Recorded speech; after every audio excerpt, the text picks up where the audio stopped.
Naging artista ka ng Sampalita. Anong simula mo talaga? Simula. Lapit mo ang mic mo. Ang unang dialogue ko, yes, doctor. Oh, that's all. Ninervous pa ako. Napasyon na talaga namin. First, yes.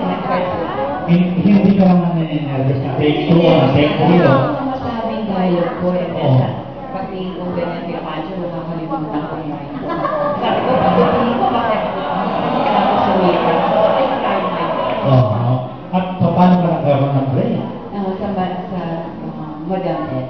Madam X. Winali siya very elegant sa Ramiro. Pero pagkatapos ng sabi mo ng X sa Latina, how many more movies pa ako palabigyan ng solo version? Sabi ko, may mga takbo hanggang 10 piso ang bayan.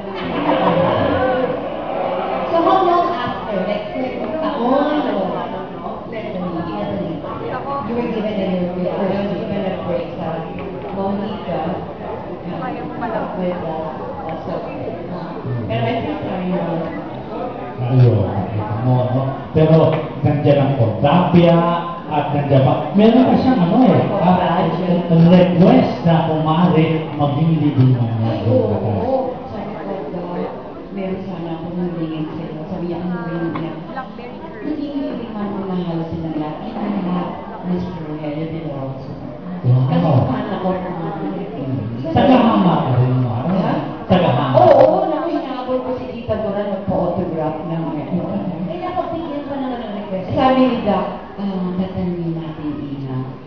Sabi ko, I will pray for it. Finally, sabi sa akin, pumayag. Ang movie na yan, Tita, yun ang title, artista. Okay, dumako naman tayo kay Eddie.